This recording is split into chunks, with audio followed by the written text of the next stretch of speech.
everybody, welcome to our channel. I'm Victoria and this is Vanya, and we are personal trainers at Freeform Fitness. Today we're going to be reading an article about the new weight loss drug Ozempic and giving you our thoughts and opinions. So this article is called "My Doctor Prescribed Me Ozempic for Weight Loss. Here's What I've Learned" by Marcy Stepak. I've been fighting my weight for decades, but after a lifetime of trying to meet impossible beauty and size standards, I've finally, in my 50s, landed on body neutrality, a hard-earned, much gentler and more forgiving way to live. Most days I'm able to focus on body acceptance rather than a number on the scale. Earlier this year, however, I noticed my weight inching closer to the uh-oh side of the admittedly flawed body mass index, or BMI. I had a sedentary day job and recently diagnosed hypertension, also known as high blood pressure, so I suspected that there might be additional health risks associated with my recent gain.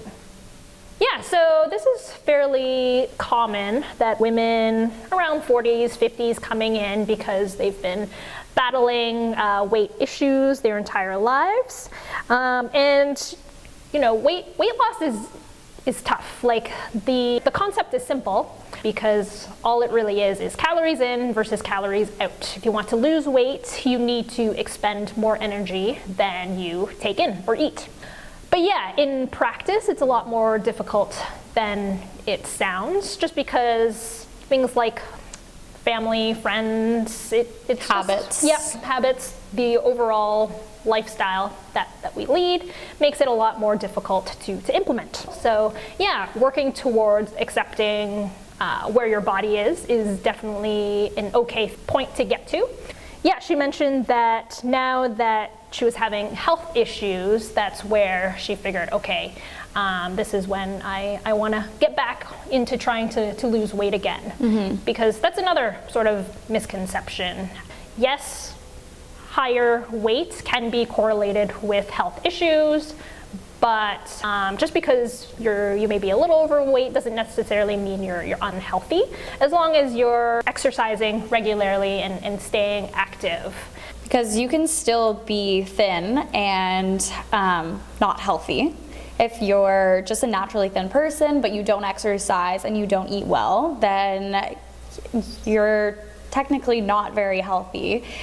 Just because you are thin, society tends to see those people as being like the epitome of health, while someone who's overweight and exercising and eating well is seen as someone who's unhealthy, which in reality it's not true. On TikTok, I kept seeing startling celebrity before and after pics extolling the benefits of Ozempic, which they said was a weight loss drug. I was curious and more than a little skeptical, so I resolved to discuss it with my doctor as soon as I could.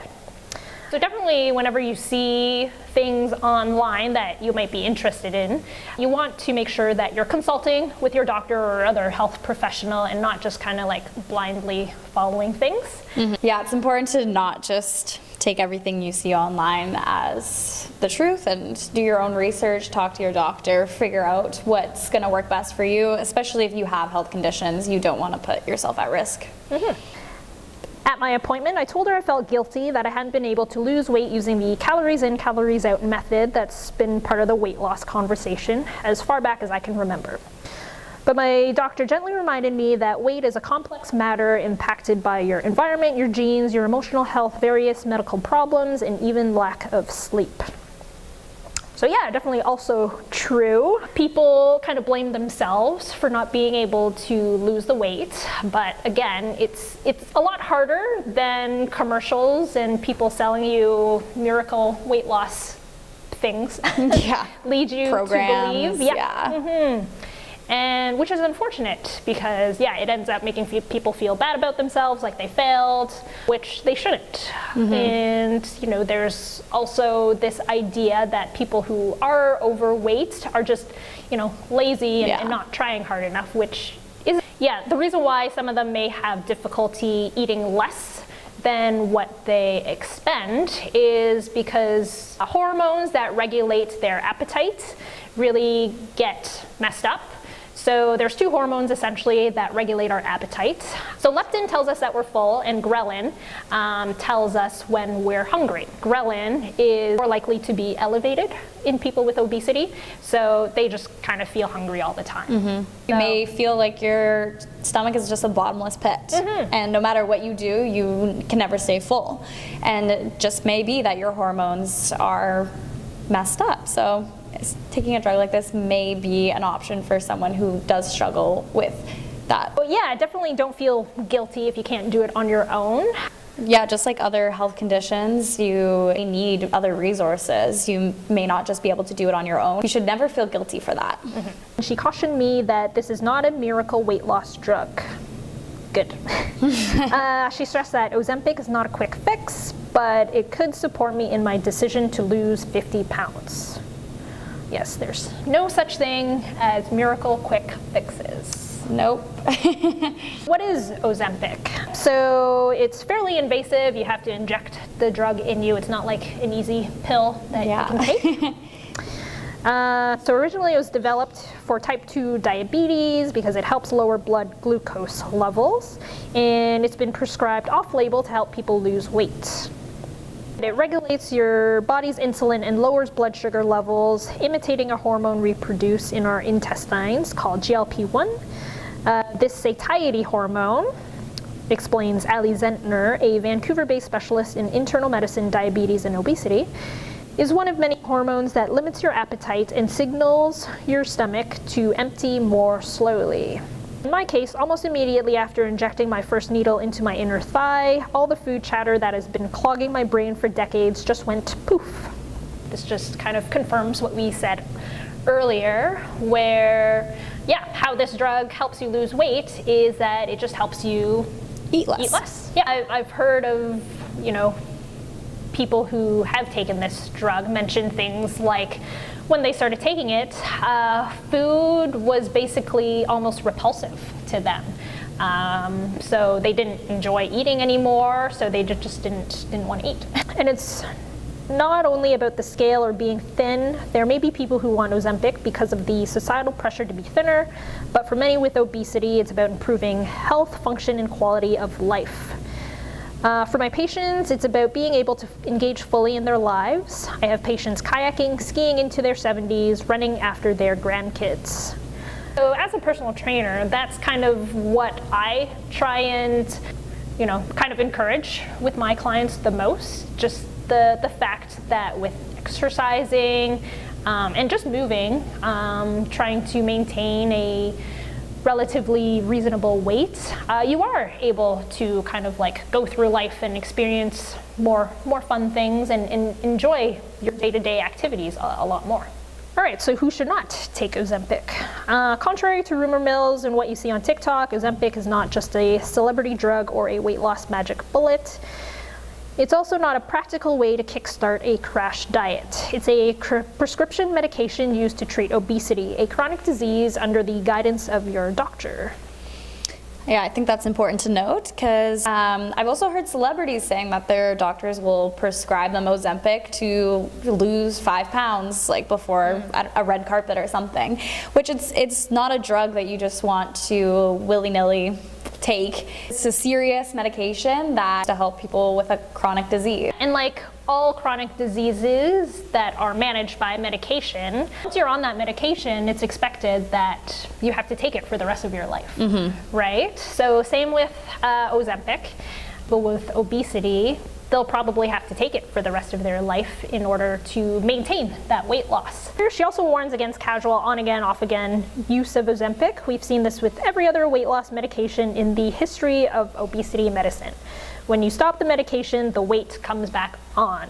And you also have to think about the long-term effects of that can affect your metabolism. Just like yo-yo diets, if you're dropping weight very fast and then going back to eating regularly and putting on weight very fast, then it does damage your metabolism, and overall you will end up gaining more weight typically and have more trouble in the future losing weight. So you're just doing more damage than good. It's important to have a sustainable long-term approach when losing weight, and when taking a drug like this, it's important that you stay on it, and it's not just a quick magic pill. So Hai stresses that Ozempic should be taken in conjunction with learning behavioral and cognitive tools that empower a person to live the healthiest lifestyle that can be reasonably enjoyed and maintained. So yeah, even the doctor mentions that for her patients that do take this drug, she still tries to counsel them into making behavioral and lifestyle changes as well, in conjunction with taking the medication. There's a lot of other benefits to exercise other than just losing weight. So even if you do take a drug like this and you do lose a lot of weight, exercise is still a super important part of living a healthy lifestyle. I still struggle with feelings of guilt over not being able to lose weight with diet and exercise alone, but Zentner adamantly reminds me that no other disease has to earn its treatment like this. I did not have to explain why I deserve my hypertension meds, so why is there all this controversy and judgment for those seeking obesity treatment? As Zentner puts it, medicine at its purest does not care how people get sick. Medicine cares how people get well. And yeah, no, there are some people who are able to lose a lot of weight on their own through diet and lifestyle changes. So it's not impossible, but yeah, that doesn't mean that if you can't do it alone, that you should feel shame for not being able to. Yeah, you should never feel bad about it, because you have different life circumstances. Everybody's dealing with their own issues, and if you do need the help and the resources, then you should definitely take them, because if it's going to make your life better, then that's the most important thing. It's always easier to have some sort of support when you're making some sort of life change. So whether it's through medication, whether it's seeing a personal trainer to help with exercise, there's lots of different ways that you can get that support. You never have to do anything alone. Come see us if you need the help. Yeah, I don't think it is really talked about here, but yeah, I think another factor with obesity or weight gain and not knowing when to stop eating, a lot of it comes from mental health issues as well. But hopefully, seeing a psychiatrist, working with a mental health professional becomes more well-known. More common. More common, in terms of not necessarily just from a mental health standpoint, but sort of an overall health standpoint, because it is related. I could definitely see that being a type of resource for someone who is obese and does struggle with eating as a coping mechanism. If they're able to talk to a therapist about it and learn how to honor their satiety and not just eat out of either habit or out of comfort. Thanks for watching. Please like if you've liked this video, subscribe if you haven't done so already. It'll really help us reach more people. Our goal this year is to reach 1,000 subscribers, and we're so close. Just a few more to go. Well, more than a few. Yeah, a few hundred. Yeah. Thanks for watching, and we'll see you in the next one.